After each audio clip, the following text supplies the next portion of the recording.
This historic community of Overtown has maintained its heart and soul throughout history. The streets stand as witnesses to tales of both suffering and resilience, as well as narratives of love and hopefulness. Right here, a dream will come to life. A safe house that will exist to help girls who transition from foster care into independent living. A place of safety, guidance, and opportunity while honoring her grandmother's enduring legacy known as Mama Hattie. I grew up in a very small town in Georgia, very nurtured, very protected, very much, we didn't have a lot. I want to say we were poor, but I don't know, we were poor not because we had everything we needed. We didn't have everything we wanted, but we had everything we needed. But I grew up around my grandmother, also my mom. My mom was a great mother, but we loved Mama Hattie. We wanted to be at my grandmother's house. She just had a sweetness about her.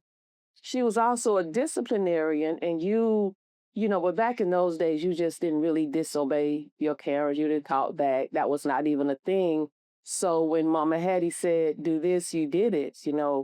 But her house was the thing, and her house was a little tiny house that we loved, and everybody knew we gonna be at Mama Hattie's house. Where you going?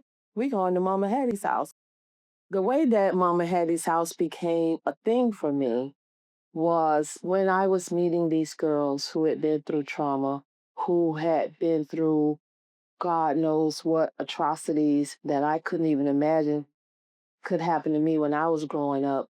And Mama Hattie's house is on its way to becoming a real thing. And it was just an idea in my head because I wanted a safe place for girls to live, especially those girls who were aging out of foster care. Mama Hattie's house is not just a story of one woman. This narrative traces three generations of women who worked to help raise people around them.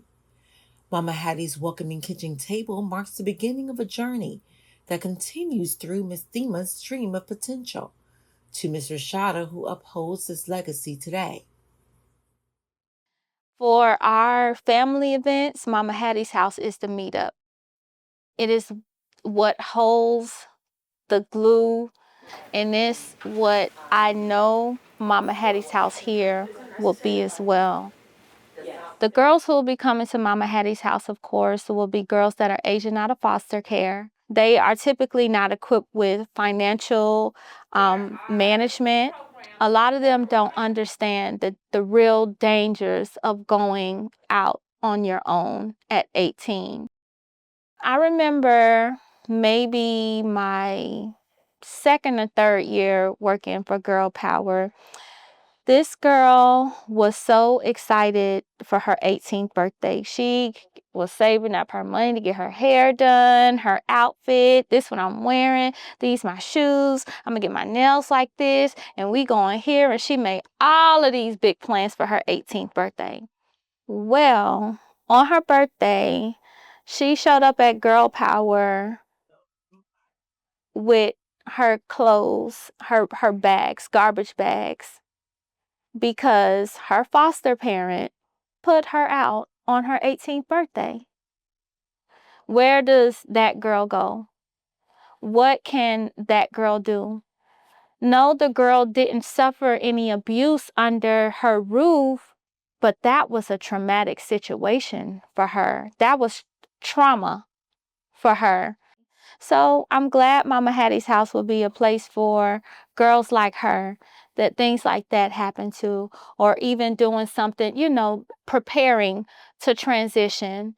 And this is the global sisterhood of what we do here.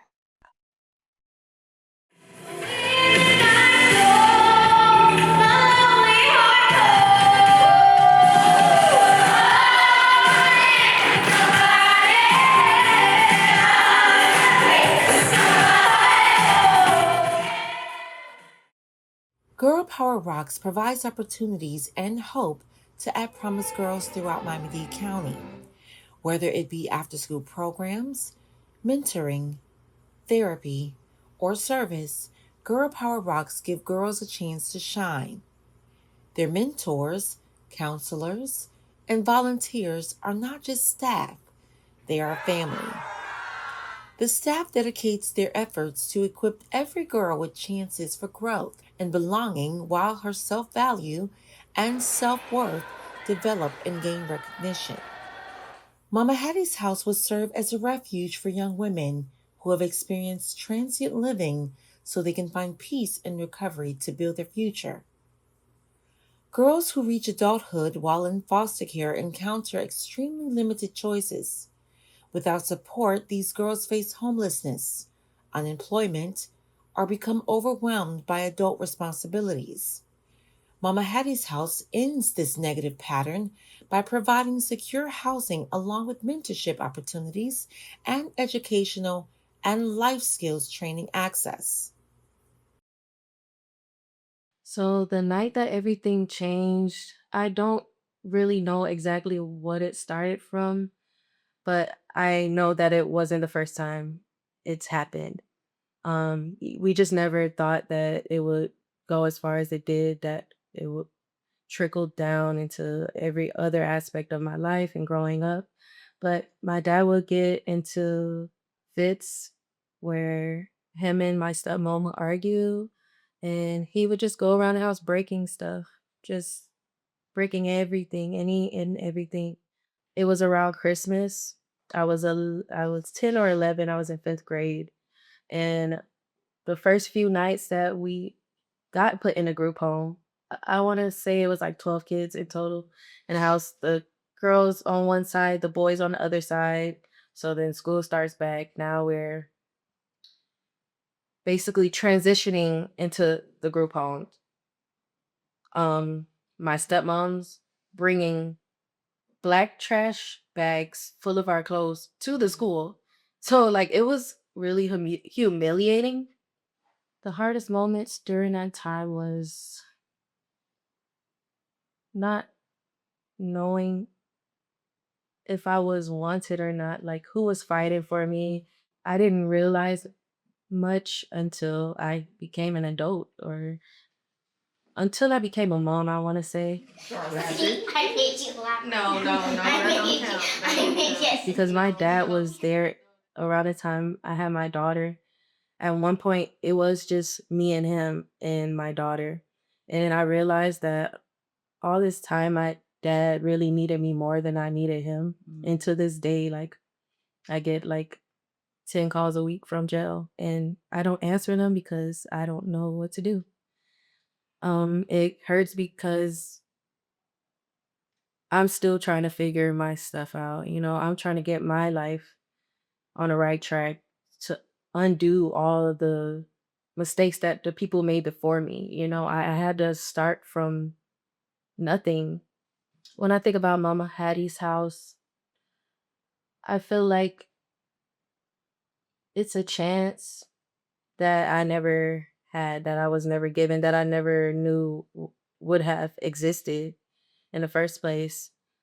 I grew up just always feeling like I didn't belong anywhere. I always felt like people didn't really love me. I was just thrown on to the next person. So you can't just expect to take a girl out of a situation like that and for her to just come out perfect and ready for the world. Like people still.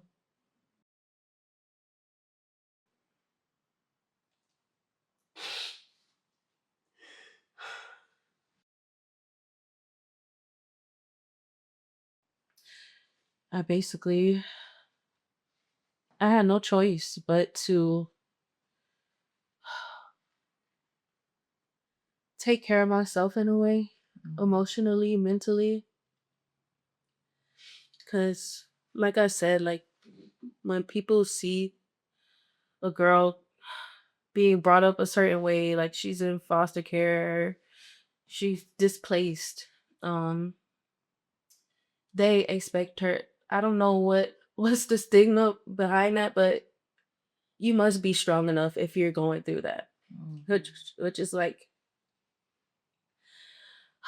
it's counterproductive I feel like Mama Hattie's house would give these girls that were in situations like I was in or worse, it would make them feel like they belong somewhere, like someone actually cares and they have a chance, that they weren't just giving up on.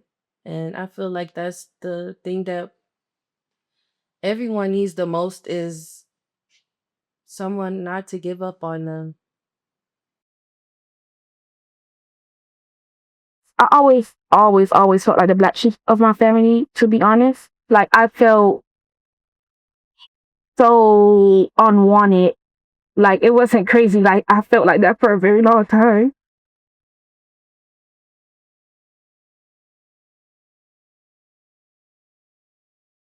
I felt unwanted. I felt unseen a lot. I had so many talent. Growing up, I knew how to sing really well. I even joined the choir. When I was younger, I haven't danced in a long time, but I used to dance. I used to try to like get into like anything free because my aunt, she wouldn't pay for nothing. She wouldn't pay for nothing. So I used to try to find anything free, the church, the school, like anything free to get into, things like that. I was and I had gained a love for poetry and music from this guy right here. He was my teacher. His name was Mr. Stanley. He passed away just recently and it broke my heart. I had gained a love for like music and poetry, and I was really good. To be young, like I was really good. I was just unseen, unheard all the time, like all the time. Come home, nobody asked me what I did in school. Nobody's telling me they love me. Nobody's hugging me. Nobody's tapping me on the back for getting all these. Every graduation, every ceremony, I'm leaving with so many medals, so many trophies. You know what I get? That's what you're supposed to do. No good job. No, oh, I'm proud of you. No, oh, let's go celebrate, eat dinner. Like, that's what you're supposed to be. So when I did get into foster care, actual foster care, um, it kind of felt different for me. I didn't feel stuck. I felt free. I felt free. I was like, wow, like I finally got away. And I did it on my own.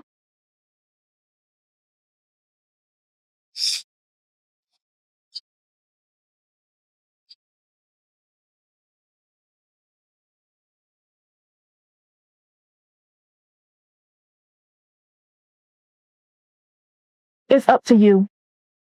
Nobody's over you. You're over yourself. Don't nobody run you. You run yourself.